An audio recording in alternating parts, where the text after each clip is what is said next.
welcome to another Chelsea chat. Sorry it's late in the day. I went to the 40 Towers experience last night, which was excellent, I have to say, and I had one too many beanos. So I managed to watch the game anyway, and talk about an old cliche of a game of two halves. Well, that was the one. First half, we were awful, we lacked tempo, our passing was in a time walk back to last season where we passed sideways and backwards when there was a forward pass on. Brozier looked like he should look. He looked as though he was a little bit off the pace. He looked as though he needed some minutes in his legs, which he got for 45 yesterday. And not as sharp as he had the other night. I suppose the other night it was adrenaline that had carried him. So, yeah, he didn't get much service, though, to be fair. We gave a goal away. Cucurella playing on the right, who's been excellent there, slipped back to the old Cooker yesterday. When they scored, he first of all, he got caught out of position, and then he did one of these things that a lot of defenders do nowadays, where they put their arms behind their back. They sort of put their legs in a sideways stance that really most prostitutes would be proud of. The gap between their legs, and the Burnley guy, he took great advantage of it. Nice shot through his legs. Goalkeeper saw it late. Goalkeeper getting pelters yesterday online for not saving that. I really despair at some of these people. I watched Chelsea Fan TV. There was a guy and his son, and they were saying we got to start supporting rather than just nipping, biting and finding negatives. That's not support.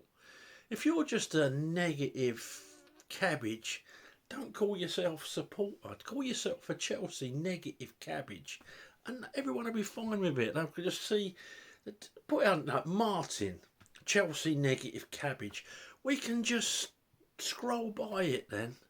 And you can read it yourself and say, yeah, I'm right, you know.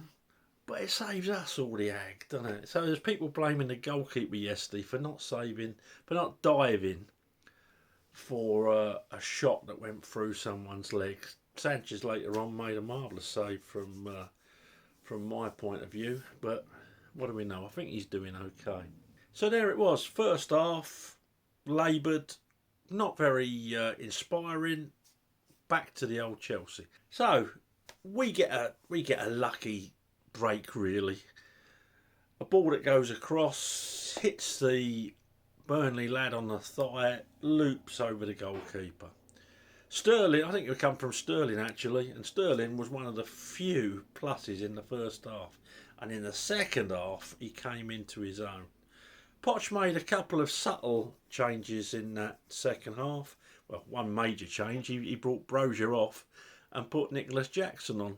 I supported the original decision to play Brozier because I thought to myself, at least it sends a message to Nico Jackson about you're not an automatic choice, so keep that shut and don't get yellow cards. Maybe that's what Poch was thinking. But anyway, brought Jackson on, obviously ripped into him at half time.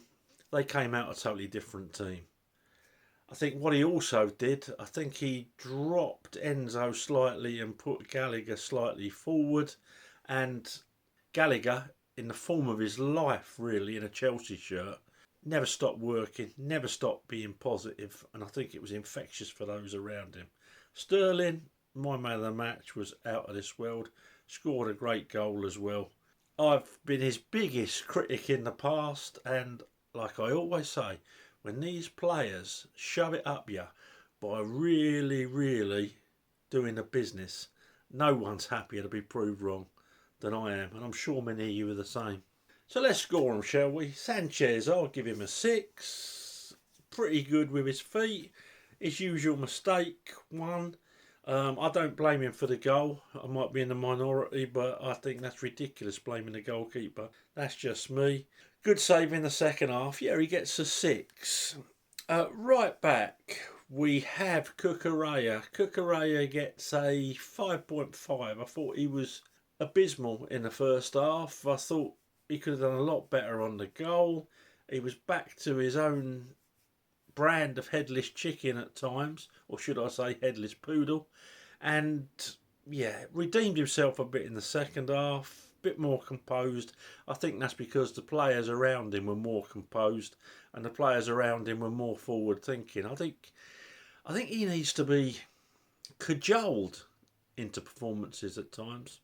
But anyway, playing out of position, well done him. And over the last few games, he's been excellent. So I'm not going to criticise him too bad. He gets a 5.5. Dizazi next to him gets a 6. Quietly went about his business. Solid.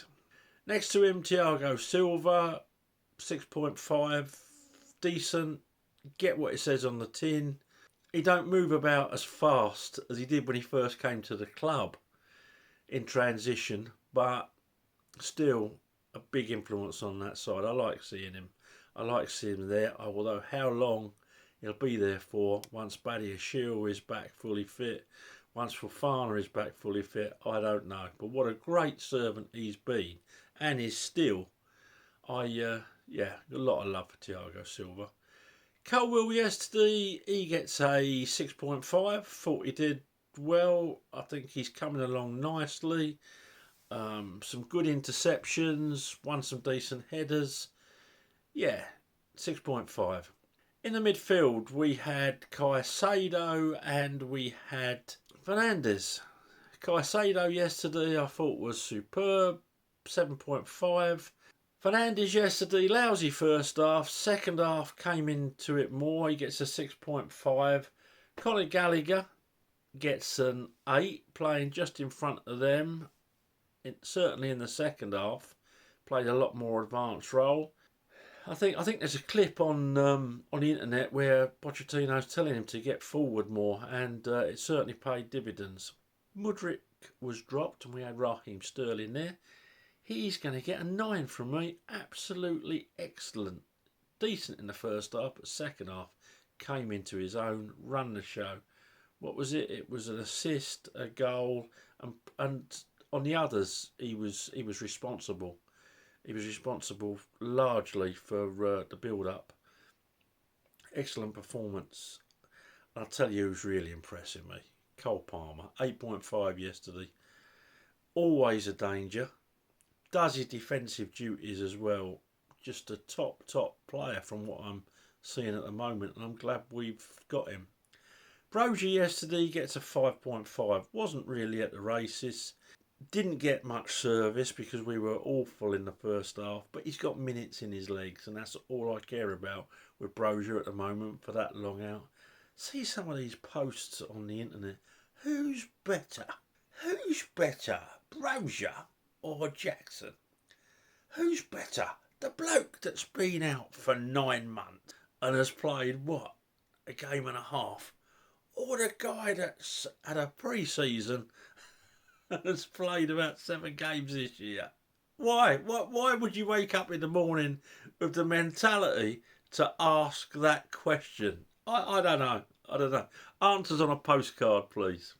So, yeah, Brozier. And then I'm not going to score the subs, but I thought Nicholas Jackson in the second half was the bee's knees. Running into the channels, physical with them, and gave them a different lot of challenges, and got his goal. Well done, that man.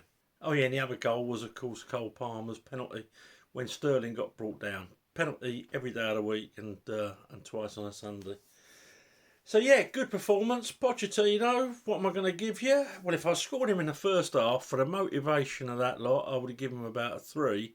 If I scored him for his half-time team talk and his in-game management, he would have probably got a 9. So we won't go anywhere near at the halfway point. I'm going to give him a 7. From where we were to where we are, we go into the international break with a lot of enthusiasm, a lot of hope. We got some really hard games coming up, but you know what? We're in with a shout in them. We're in with a shout, which I wouldn't have said even 3 or 4 weeks ago. So well done, Poch. Well done, Poch, for yesterday. Well done, Poch, for the work they're obviously putting in on the training ground, and well done for that half-time team talk, because it must have been literally like a firework up the backside, because they were a totally different team in that second half. I just wonder what things are going to be like when we get everyone back from injuries, when we've got Reece James available, when we've got Chilwell available, when we've got Fofana, Badiashile, Nanunku, when he's back. We're going to have... Pochettino's going to have some headaches. Lavia, it's never ending, is it? He's going to have some proper headaches, but good headaches to have. I'm optimistic again. I know I go like that, don't I? But I think we all do. But I'm optimistic again. And looking forward to getting this international break out of the way. Then we got a few more games, and we got another one, haven't we? Someone was telling me the other day, I've got no interest, I'll be honest. It's terrible, isn't it? I've got no interest in international football. Just want me Chelsea at the weekend. Okay, let me know what you thought of the game. Nice to see us getting 4 goals. The result, another 3 points. Breathing down United's neck. Got United in 3 or 4 games. Looking forward to that one. I think we're going to smash them. Okay, let me know your thoughts, folks. Please like the video. Please subscribe to the channel. And let me know what you think. That's why I do these. Okay, thanks for watching. Up to Chelsea.